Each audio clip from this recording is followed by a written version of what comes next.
as humanitarians, we may understand how fragile societies and communities work, but we can't innocently bring into a context just humanitarian aid without knowing about the economic purchasing power of the respective war economies. And I think that's where I see complementarity unfold of a great potential. In this episode, the president of one of the world's largest humanitarian organizations on the problem of growing fragility worldwide and how a new IMF strategy that ramps up its work in fragile and conflict-affected states could help. The big mind shift, which is so critically important, is to shift from these prefabricated boxes and concepts in which we were all comfortable either as humanitarians, economists, or peace and security operators into a more integrated landscape of needs and put the concern of people at the center and not the logic of the mandate and the institution at the center. I'm Peter Maurer. I am the president of the International Committee of the Red Cross, ICRC, and I have been in this position for the last 10 years. Beforehand, for 25 years, I have been a Swiss diplomat, and I have worked in and around the UN, but also in negotiations between Switzerland and the European Union. I've been in the State Secretary's office, and at the end of my career at the Swiss, I have been also State Secretary for Foreign Affairs, but then moved to become a humanitarian diplomat and the head of the ICRC.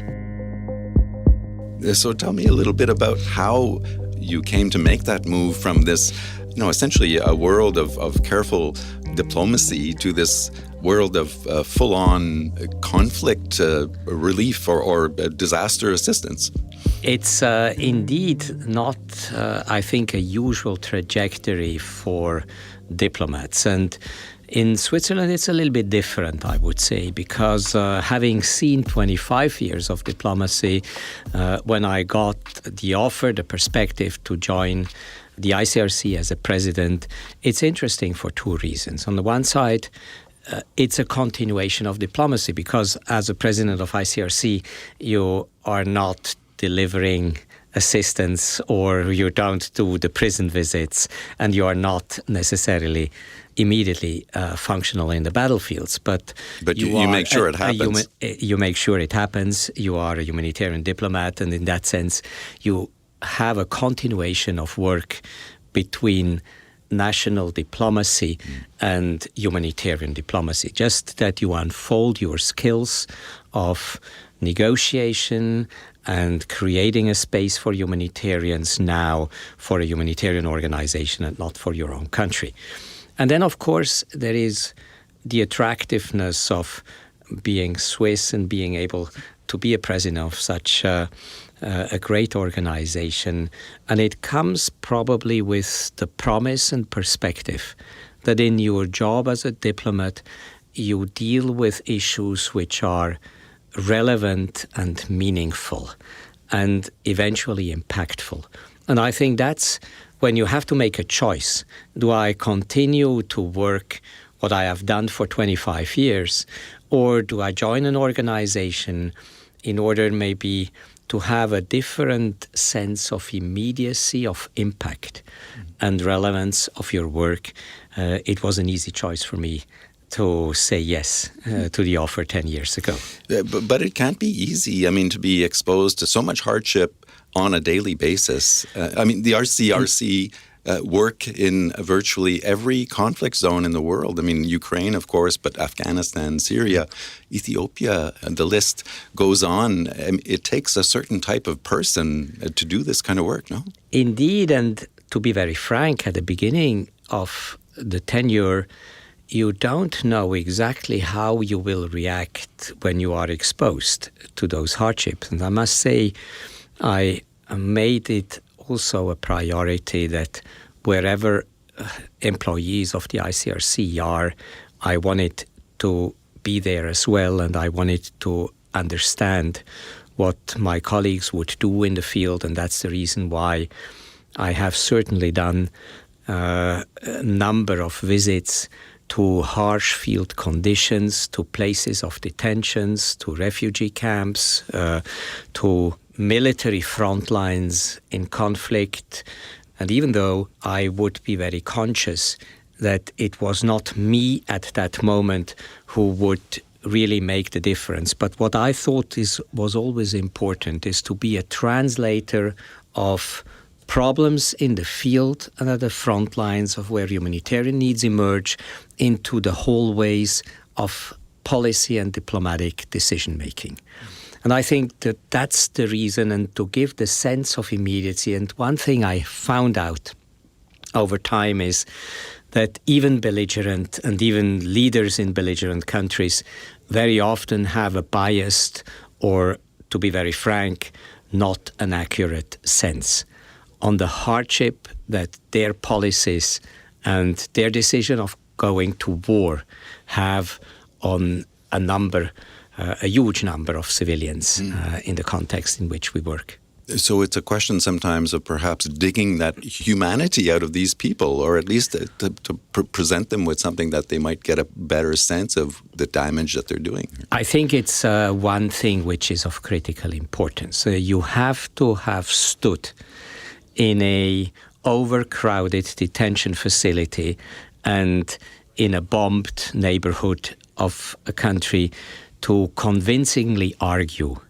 why you think you need this neutral, impartial humanitarian space, why you need political decision makers to take certain decisions which give you a license to operate in those difficult circumstances. And having seen it myself is a continuous motivation to bring these issues to decision. And since you've taken this on as head of the ICRC, how have you seen things evolve, in terms of fragility and conflict out there in the world? That's a really interesting question that you are bringing forward. And indeed, I think over the years, I got a much more complex view on what war would cause. When you are the first time in a war type of situation, you see first and foremost the wounded, the destruction, the immediacy of the needs, and that's where also you orient the response of your organization towards to.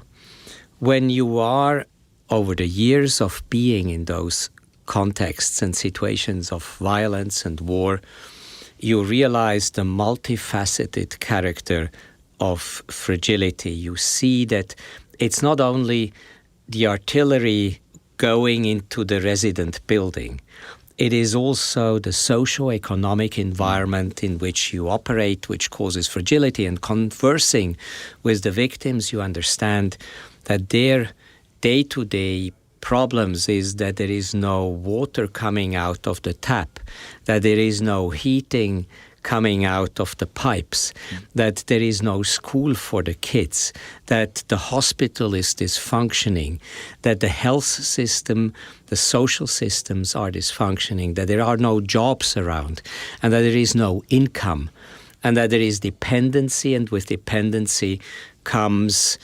self-esteem and self-assertion, which is questioned.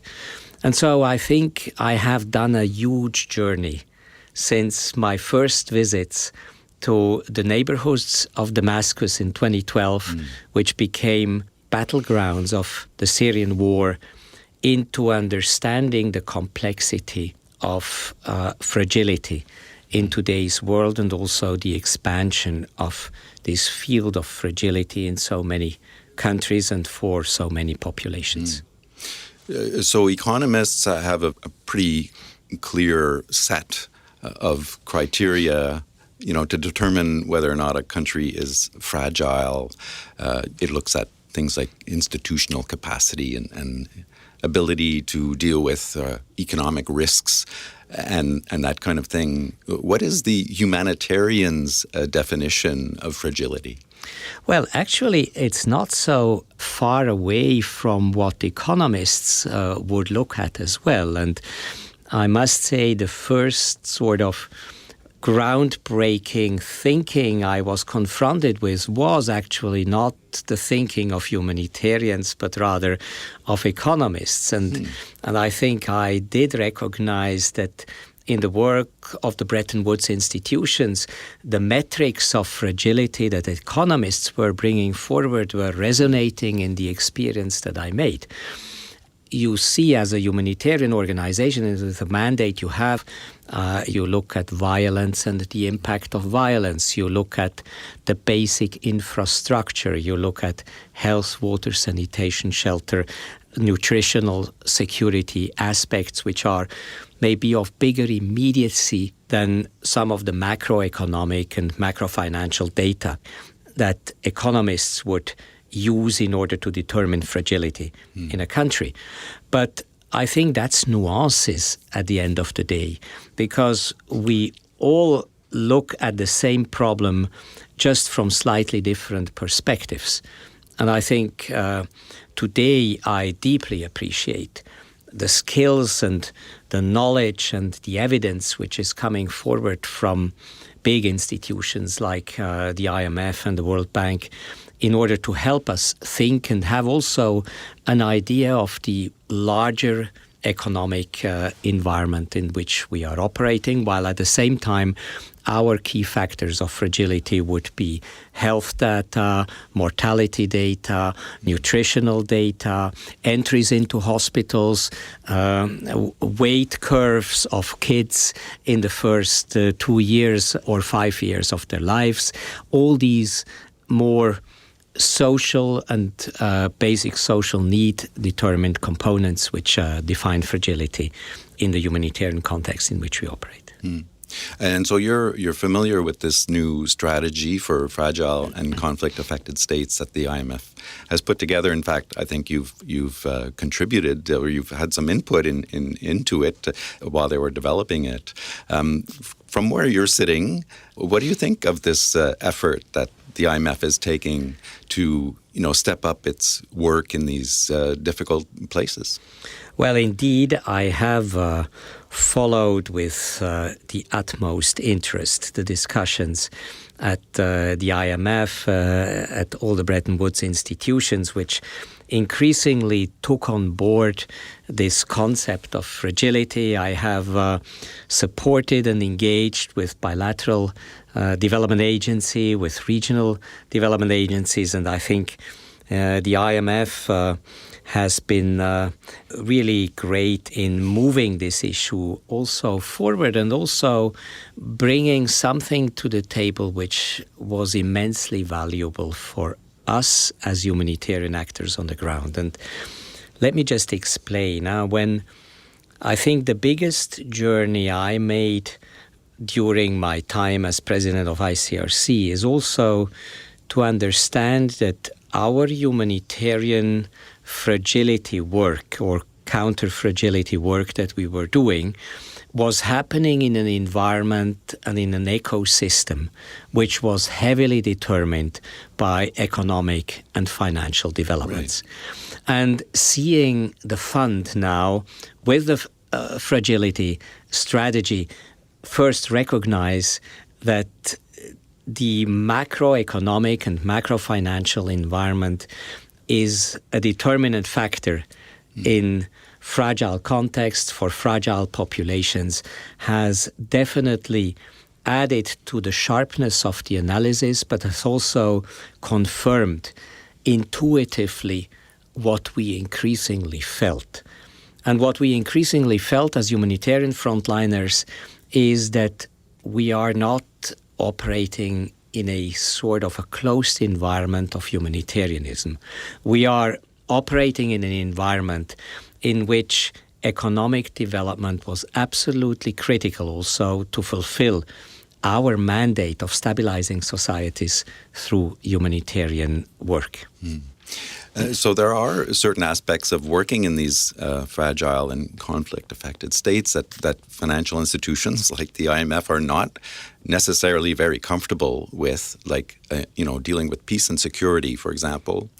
How do you think, or how do you see this strategy perhaps helping to overcome some of the difficulties, at least to a certain extent, of working in these difficult environments?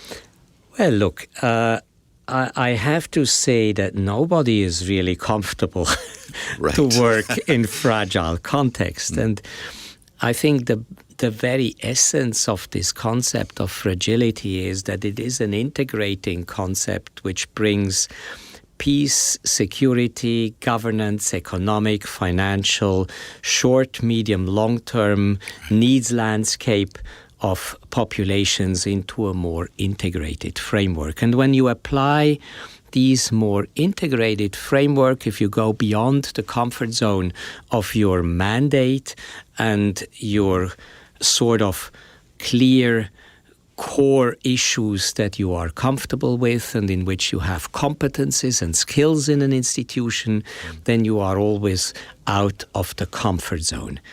And so I think we have to recognize that it is something which is not specific to the IMF.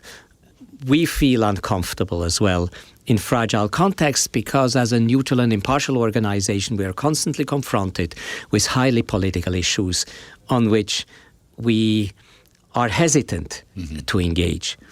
But at the same time, I think the big mind shift, which is so critically important, is to shift from these prefabricated boxes and concepts in which we were all comfortable either as humanitarians, economists, or peace and security operators into a more integrated landscape of needs. In which we would share knowledge, we would exchange, we would try to analyze, try to understand the dynamics of fragility and then see what kinds of responses can we offer and how can we align and bring these responses into a sort of a more credible and impactful action of the international community. And I think this mind shift is difficult somehow to get our head around because we have all been created in the post-Second World War period as international extensions of national administrations, humanitarian, financial, economic, political, and we had built institutions and credit lines and people skills around those concepts. And what we have experienced over the last 10, 15 years in particular is that there is much more interconnection and interaction pushing us from the real problems in the field to work together and to have a more fluid understanding of our mandate. And I understand that this is complex, it's complicated in any institution, but it also is great that there is strategy and vision which allow us to be more flexible in looking at how we read situations, how we respond to situations, and how we can put the concern of people at the center and not the logic of the mandate and the institution at the center. And I think this is the big mind shift, which I think is also contained in the IMF's fragility strategy. That's wonderful. I was going to ask you, why for so long the world of development and the world of economics have not really spoken that much to each other or worked very closely together. And given that there are so many commonalities, it's always surprised me sort of why that wasn't happening to a greater extent. Well, look, in history, we all know institutions, laws, credit lines, skills, capacities, these are all concepts which have a great strength and they are important also to maintain. And I think we have seen over the last decades that there is also a huge advantage to build skillful organization in certain fields. And the more you segment your knowledge, the deeper you get in understanding. So it's more a question of rebalancing the sort of connectors between the different disciplines with the professionalism of digging deep in our specific professional understandings. And I think that's a balance to find. And that takes time. And what is new, I think, is the pressure from fragility itself, from communities, from people, the number of conflicts, the displacements, the people living outside of state control, which are in the 100 million plus, the bottom billion that we have talked about for quite some time and which reappears as the kind of a figure we all agree that we are looking at a huge amount of people. That number is growing by the day. The number is growing by the day, actually. Sometimes we start talking about the 1.5 billion and eventually soon the 2 billion, which are really outside of credible responses of the international community. And I think this pressure from community and people whom we have insufficiently serviced through a mandate-based approach of focusing international institutions on our traditional core, that's the problem which shifted, I think, the dynamics, the discussions, the thinking, and I think that's what we have seen in so many institutions, including recently in the IMF. Yeah, and just to conclude here, so with fragility increasing, as you just said, pretty dramatically, are partnerships like this one that the ICRC and the IMF are building together, I mean, do you think that this is the way forward, really, to sort of try and keep up with the increasing number of human tragedies out there? I'm deeply convinced that we need to build connectors, bridges, an economist would say value chains, right, where we connect the institution skills, capacities in new forms of partnership to deliver impact. I like to think at these situations and at partnerships with the IMF and other institutions as exploring complementarities of work in order to have better impact for people. And I do strongly believe that in the way we are organizing our thinking and our partnership around, that there is really interesting pathways of cooperations which are emerging. I mentioned a minute ago the importance of knowledge and knowledge exchanges and getting to grips with the complexities. We are not good in metrics as humanitarians. We may understand how fragile societies and communities work and where eventually to intervene and how to intervene in order to have impact. But when we need metrics to understand and to sharpen our views, we need the IMF, we need the economists, we need the financial experts. We can't innocently bring into a context just humanitarian aid without knowing about the economic purchasing power of the respective war economies. And we need analytics which help us understand these contexts. And I think that's where I see complementarity unfold of a great potential. I think that's really the core of what we should aspire for, and where I do believe that unlikely partnerships are the most promising partnerships at the same time today. Even 3-4 years ago, I wouldn't have imagined that I would sit here at the IMF and a Washington visit almost obligatory would contain a program component at the IMF. Today, it's almost average currency already. When I come to Washington, I visit the US government, yes, but also the World Bank, also the IMF.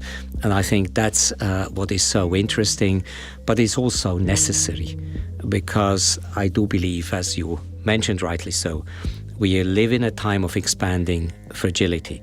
And unless we cooperate in a different way and we align our tools differently in order to have better impact, we will do a disservice to the population which so badly need our different way of working together.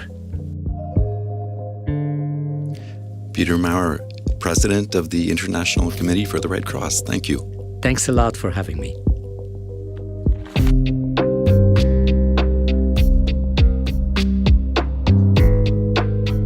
The International Committee of the Red Cross is an impartial, neutral, and independent humanitarian organization that works to protect and provide assistance to the growing number of people across the globe who are victims of armed conflict and other situations of violence. Look for more on the IMF's work on fragility, including its new strategy to strengthen its support in fragile and conflict-affected states at imf.org. I'm Bruce Edwards.